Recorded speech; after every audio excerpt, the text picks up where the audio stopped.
Ce document est produit par l'Université Joseph Fourier Grenoble 1 en collaboration avec la région Rhône-Alpes et l'Université numérique francophone des sciences de la santé et du sport.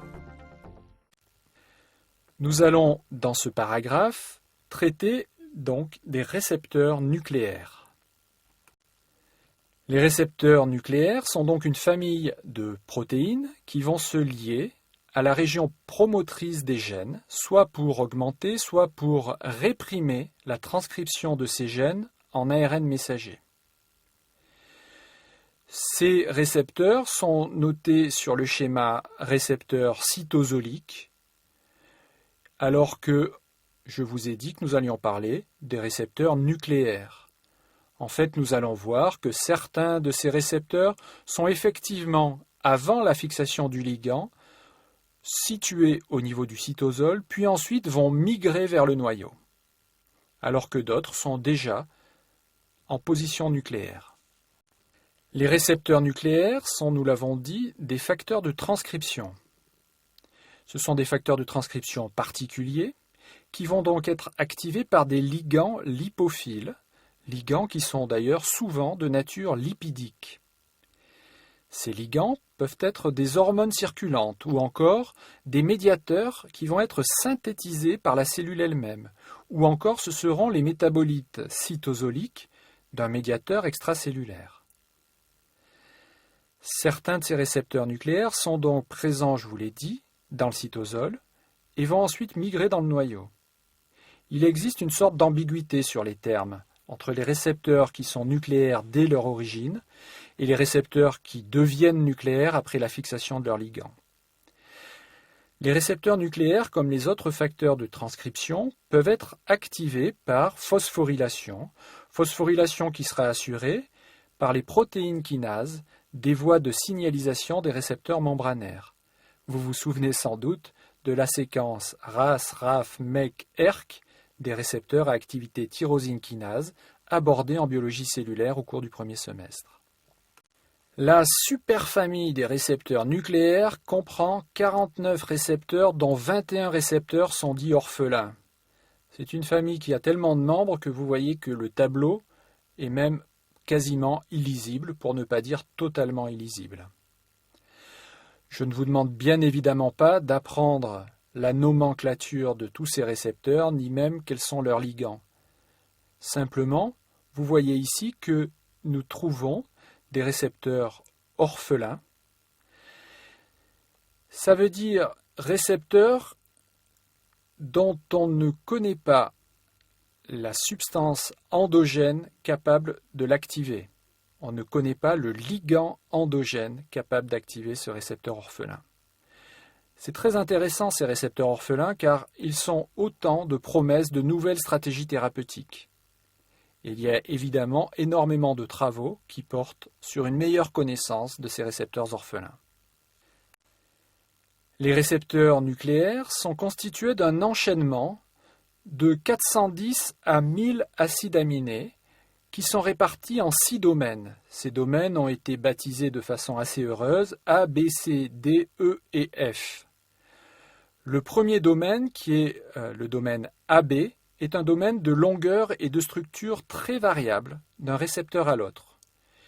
Il comprend notamment un motif qui a été nommé motif AF1, qui est capable de lier des coactivateurs de ces récepteurs. Le domaine C est un domaine de liaison d'interaction avec l'ADN. Au contraire du domaine AB, celui-ci est extrêmement bien conservé et c'est un domaine qui se caractérise par un double repliement.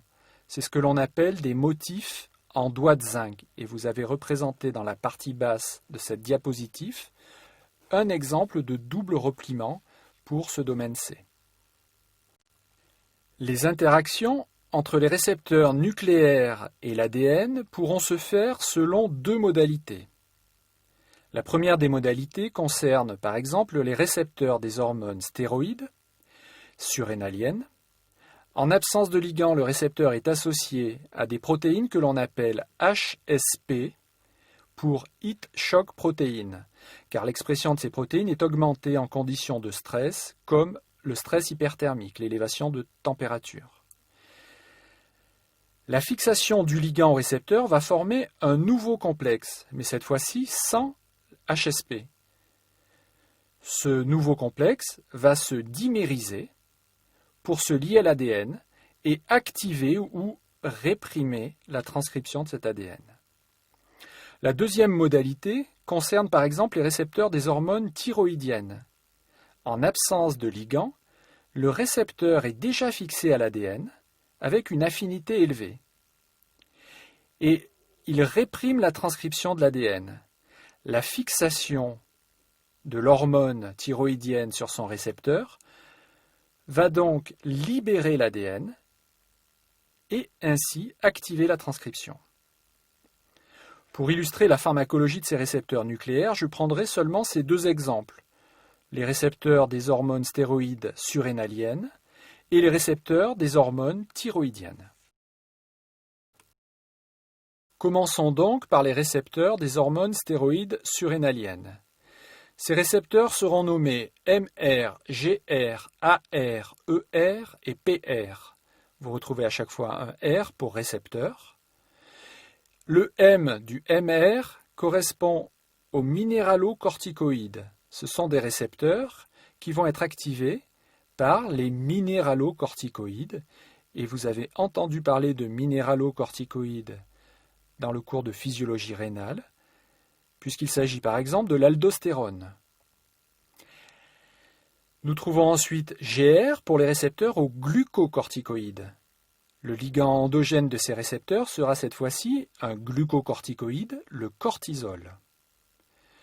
Nous avons ensuite les récepteurs AR pour les récepteurs aux androgènes.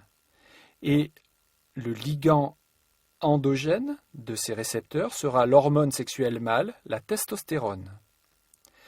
Nous trouvons en cinquième position le récepteur ER pour les récepteurs aux œstrogènes, dont le ligand endogène sera cette fois-ci l'hormone sexuelle femelle, le 17-bêta-œstradiol.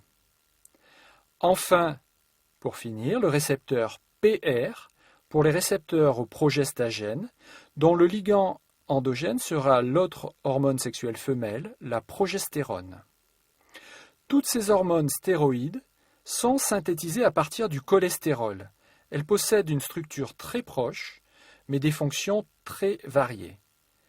Pour illustrer cette famille de récepteurs, je ne vais choisir là encore qu'un seul exemple.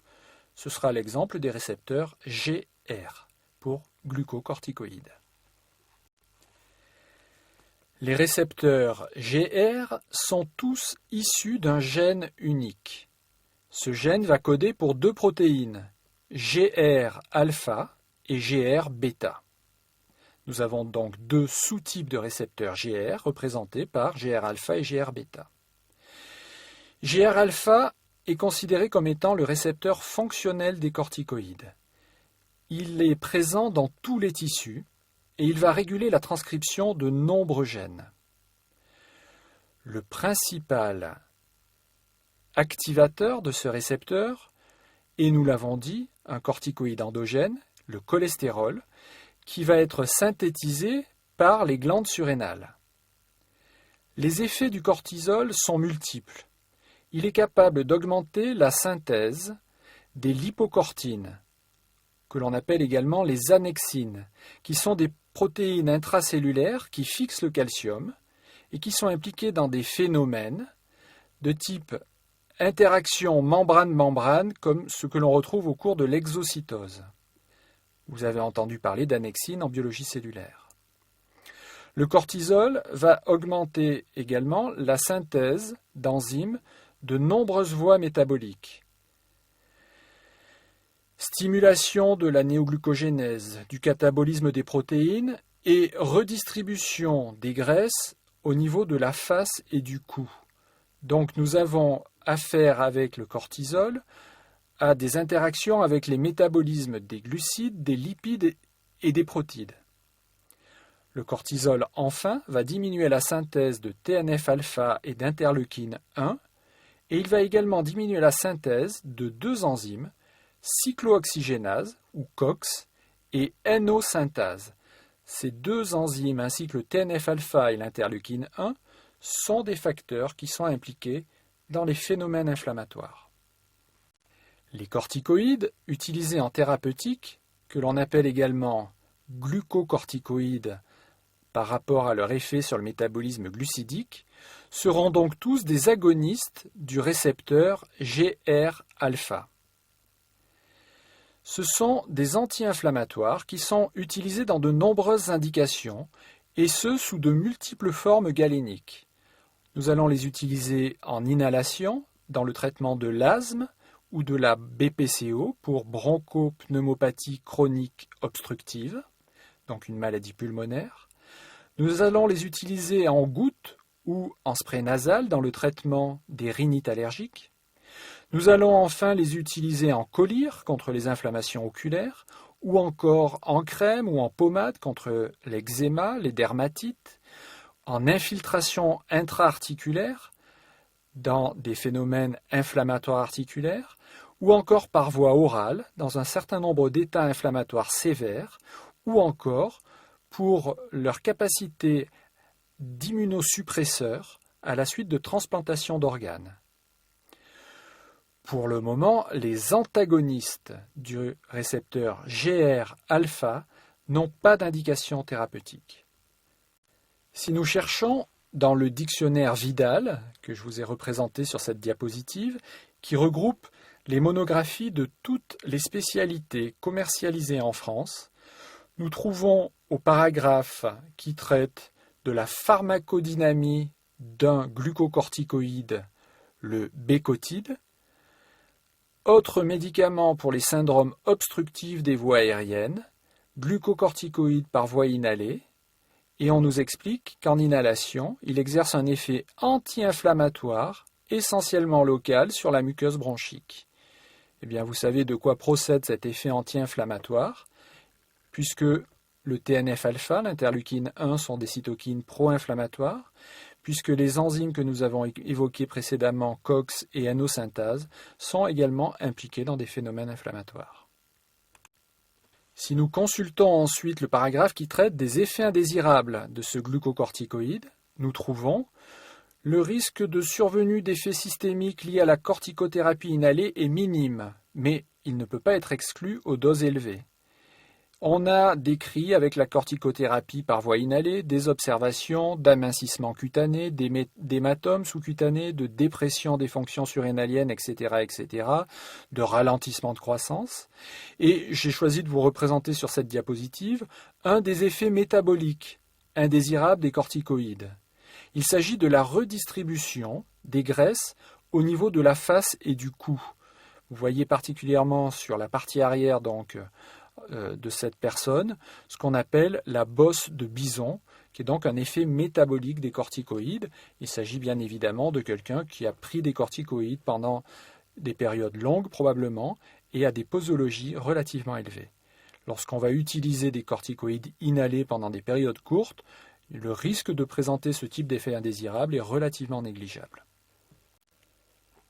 Revenons maintenant sur les récepteurs nucléaires pour parler des récepteurs des hormones thyroïdiennes. Ces récepteurs thyroïdiens sont au nombre de 2, issus eux aussi de 2 gènes distincts. Ils sont activés par des hormones thyroïdiennes, T3, T4, qui sont les 2 hormones thyroïdiennes produites donc par notre glande thyroïde. Mais ils vont être activés, ces 2 récepteurs, par ces 2 hormones thyroïdiennes avec des affinités différentes. Cette notion d'affinité vous sera expliquée également par Françoise Tank dans les chapitres suivants. L'expression des 2 types de récepteurs se fait non seulement dans des tissus différents, mais se fait également à différents temps du développement. Le récepteur TR-alpha est un récepteur fœtal, alors que le récepteur TR-bêta est exprimé chez l'adulte et notamment au niveau cardiaque. Ces 2 récepteurs vont réguler la transcription de gènes des enzymes du métabolisme. Nous retrouvons là donc un effet métabolique important avec ces hormones thyroïdiennes. Si nous retournons dans le dictionnaire Vidal, nous trouvons parmi les médicaments d'endocrinologie un médicament proposé dans le traitement substitutif des hypothyroïdies, médicament qui s'appelle le Sinomel. Je vous ai mis ici donc le nom de la spécialité. Et qui renferme comme principe actif de la liothyronine. C'est une variante au traitement opothérapique, terme que vous avez rencontré au premier semestre dans le cours d'histoire de la pharmacie de Patrice Trouillet, et qui consistait à traiter des patients avec des extraits tissulaires d'origine animale. Aujourd'hui, on va choisir plutôt une forme synthétique de l'hormone thyroïdienne T3 naturelle lévogir, notée LT3, et donc cette forme synthétique s'appelle la liothyronine. Elle va posséder des activités biologiques parmi lesquelles nous pouvons citer une élévation du métabolisme basal ou encore une inhibition de sécrétion de la TSH qui est responsable physiologiquement du contrôle de la libération d'hormones thyroïdiennes. Je ne vous demande pas de retenir la deuxième de ces activités que vous reverrez dans vos cours d'endocrinologie plus tard. Si nous consultons pour cette spécialité le paragraphe qui concerne une fois encore les effets indésirables, nous noterons qu'il existe sous Sinomel des signes d'hyperthyroïdie comme la tachycardie, les troubles du sommeil, l'excitabilité, les patients deviennent irritables, des maux de tête, donc des céphalées, la fièvre, des sueurs, des amaigrissements rapides, des diarrhées, etc. Effets indésirables qui doivent faire interrompre quelques jours le traitement pour le reprendre ensuite à des doses plus faibles. Ce problème de tolérance justifie aujourd'hui une recherche de nouveaux agonistes du récepteur TR-bêta qui possèdent tous les effets métaboliques bénéfiques sans les effets indésirables, notamment cardiaques. C'est ainsi qu'un analogue structural de T3, un produit qui est aujourd'hui à l'étude, qui est encore un outil pharmacologique qui s'appelle GC1, pourra peut-être dans quelques années voir le jour comme médicament.